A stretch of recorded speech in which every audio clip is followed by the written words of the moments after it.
Salut, c'est Greg. Donc aujourd'hui, je vais te faire un podcast sur les 5 règles d'or pour réussir sa séance d'hypnose.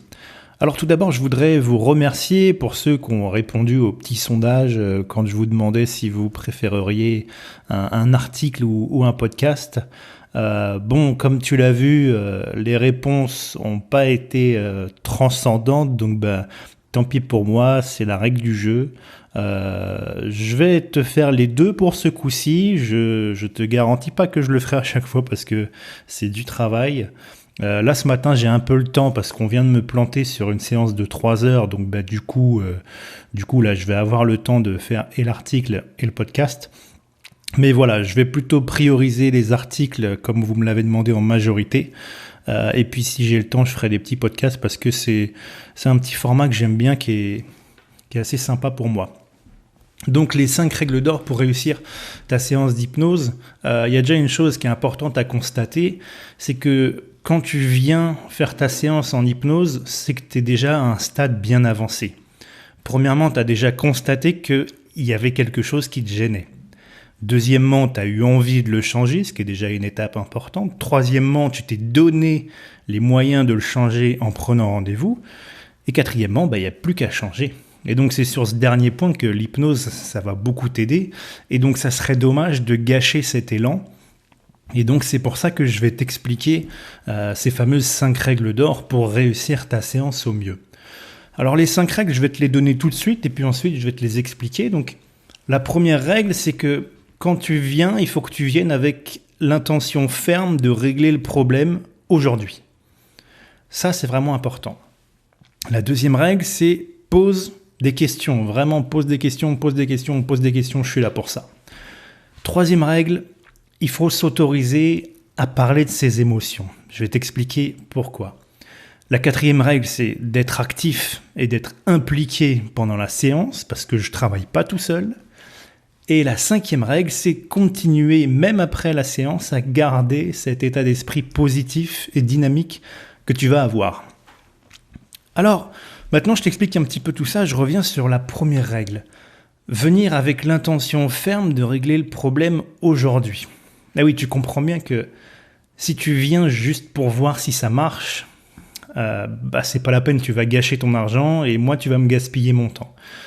Si tu viens juste pour voir si ça marche, c'est tout simplement que c'est peut-être pas encore le bon moment pour toi de travailler là-dessus. De la même façon, si tu viens pour faire plaisir à quelqu'un parce que ton mari ou ta femme te dit que t'es un peu bizarre là-dessus ou peu importe, qu'il faut que tu arrêtes de fumer ou ainsi de suite, si tu viens pour quelqu'un d'autre, viens pas. Parce que la seule vraie raison valable qui va faire que la séance va fonctionner et qui va te permettre un vrai changement, c'est parce que tu l'as décidé. Tu as décidé de changer quelque chose et surtout que tu es prêt à te prendre en main et à le faire. Alors bien sûr que l'hypnose va beaucoup t'aider à ça, mais c'est un petit peu le carburant dont je vais avoir besoin pour pouvoir travailler. C'est vraiment ta décision et le fait que tu sois prêt à le faire. Il y a une fameuse phrase, je crois que c'est Einstein qui disait ça, « Pour changer les choses, il ne faut pas faire comme d'habitude ».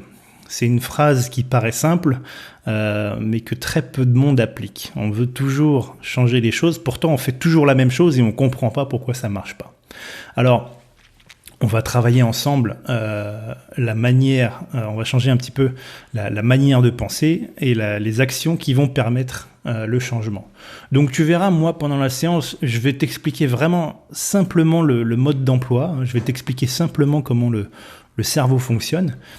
Et puis du coup, tu comprendras les règles simples qui vont te permettre d'atteindre tes objectifs facilement. Alors la deuxième règle, c'est vraiment de poser des questions. Peut-être que toi aussi, tu es concerné par ça, mais l'hypnose fait peur à beaucoup de gens. Parce que ce qu'on voit à la télé ou ce qu'on en entend, c'est parfois un peu grossi, parfois assez souvent déformé.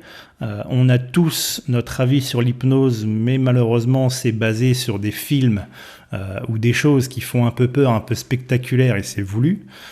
Et du coup, on ne sait plus vraiment ce que c'est. Alors, sois rassuré d'une chose, si tu veux pas être hypnotisé, cette peur-là t'empêchera. elle empêchera l'hypnose. Donc tu ne peux pas te faire hypnotiser dans la rue contre ton gré, t'inquiète pas, il n'y a aucun souci là-dessus. Par contre, si tu viens pour travailler en séance, tu te rends compte que il va falloir résoudre cette peur de l'hypnose. Alors, pour réussir au mieux ta séance, vraiment pose toutes tes questions et surtout les plus bêtes. Moi, je vais tout expliquer, je vais t'expliquer comment ça fonctionne, je vais essayer de répondre un maximum à tes questions avant même que tu les aies posées. Mais si jamais j'en ai raté une, si jamais tu as encore quelque chose en tête, même quelque chose de bête, que tu penses bête, vraiment pose-la, c'est vraiment pour toi. Pose cette question, c'est pour toi, ça te servira à toi, ça te permettra de vraiment profiter de ta séance à fond. Et puis si jamais vraiment t'as toujours peur et que tu le sens pas, on arrête là, puis ça sera pour une prochaine fois. Alors c'est jamais arrivé, hein. Mais voilà, sache qu'il y a pas d'engagement, tu peux te dire non finalement je t'aime pas là, j'aime pas trop comment tu parles ou peu importe, il y a pas trop de feeling, et je préfère arrêter là, moi c'est pas un problème. Je préfère ça plutôt qu'on perde notre temps tous les deux, que tu sois déçu ou peu importe. Mais bon, encore une fois, c'est vraiment jamais arrivé. Les gens comprennent assez simplement, parce qu'au final, l'hypnose, c'est simple. Faut juste que tu me laisses le temps de t'expliquer comment ça fonctionne. Et puis, une fois que tu sauras vraiment ce que c'est, tu vas comprendre que il n'y a aucune peur à avoir, parce que c'est déjà un état que tu vis plusieurs fois par jour. C'est juste que tu sais pas encore mettre un nom dessus.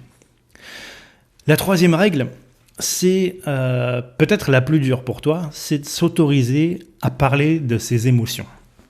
Il faut que tu comprennes que le carburant principal de l'hypnose, c'est l'émotion. S'il n'y a pas d'émotion, on ne peut pas travailler dessus, on ne peut pas changer les choses, il n'y a pas de mouvement, il n'y a pas de force qui va te permettre de changer. Et donc, les comportements ou les habitudes que tu souhaites changer ou améliorer, on va pas pouvoir réussir. En tout cas, ça va être assez compliqué. Il faut que tu comprennes que tout est lié à ces émotions, ces changements, ces habitudes, tout est lié à la base à une émotion. Et parfois, même quand on vient pour une simple insomnie, c'est relié à des événements du passé, peut-être importants, peut-être pas du tout, mais que tu soupçonnais même pas. Alors il faut que tu sois prêt à en parler, pas forcément dans les détails, mais au moins à laisser remonter un petit peu cette émotion, parce que moi, je pourrais jamais te forcer à me dire les choses, mais tu comprends bien que si t'as quelque chose qui revient en tête, un souvenir, une émotion ou quoi, puis que tu la refoules parce que tu veux pas m'en parler, peu importe, t'as le droit. Mais bon, on va pas pouvoir travailler dessus. Donc, c'est là où on parle de laisser aller ou de lâcher prise en hypnose. Donc, t'inquiète pas, je vais t'aider à faire ça. Bien sûr que tout seul, c'est pas forcément facile. Moi, je vais t'aider, mais il faut que t'acceptes aussi que c'est pas tu fermes les yeux puis c'est de la magie, quoi. On va vraiment travailler ensemble pour toi. La quatrième règle, c'est d'être actif et appliqué pendant la séance. C'est un petit peu comme je te disais avant. Si tu penses que tu viens en cabinet pour fermer les yeux et attendre un miracle ou un coup de magie, t'es pas au bon endroit. Moi, je me contente pas de te lire un texte, comme beaucoup font, les fameux script notiseurs. Non, nous, on est vraiment actifs pendant la séance. On parle, on touche, on bouge, on ressent, on pose des questions. Alors attends-toi à ce que je te stimule un petit peu, mais tu verras, c'est pour ton bien. Et la séance, c'est vraiment quelque chose d'agréable. Cinquième règle, et dernière règle pour profiter au mieux de sa séance, c'est de continuer, même après la séance, à garder cet état d'esprit positif et dynamique que tu auras eu pendant cette séance. Parce que le travail va continuer. Et c'est toi qui vas permettre ça. Alors, il y a deux choses qui se passent après la séance. Parfois, tout est réglé, c'est automatique, comme par magie. C'est pas forcément ce qui est le plus intéressant pour toi comme pour moi, même si c'est en général ce que tu recherches. C'est pas ce qui est le plus intéressant, parce que si c'est automatique et magique et que tu n'as pas compris la démarche, ou que tu as eu, effectivement, il y a parfois des résultats un peu spectaculaires, ça c'est grâce à un changement de ta façon de penser. Si tu comprends pas comment c'est venu et que tu as un résultat magique, tant mieux. mais c'est pas forcément ce qui va te permettre de reproduire la même chose et de pouvoir être autonome face à ça. Comme je dis toujours à ceux qui viennent me voir, le but c'est qu'on se voit le moins possible, en tout cas sur un problème donné.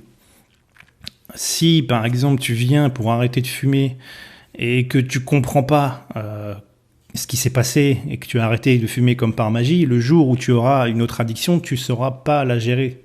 Alors que la deuxième solution, c'est que parfois, tu as encore un petit effort à faire. La séance t'a beaucoup aidé, mais tu as encore un petit effort de corriger tes réflexes, de corriger tes façons de penser, de corriger ta pensée tout simplement.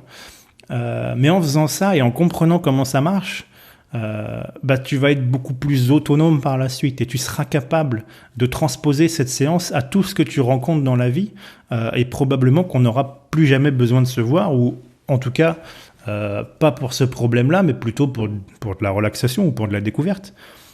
Mais tu sauras transposer, on va reparler par exemple du tabac, si tu règles une addiction, cette addiction-là en tout cas, et que tu as eu un petit effort à faire et que tu comprends comment ça marche, tu sauras la transposer sur tout type d'addiction, tout simplement. Par contre, si tu baisses les bras, tu peux être sûr que ça va pas fonctionner. Si tu te dis en sortant de là que ça va pas marché, le cerveau il est pas bête, il va saisir cette branche-là parce que c'est facile pour lui, c'est beaucoup plus facile que de se remettre en question. Et donc effectivement, ça sera le cas.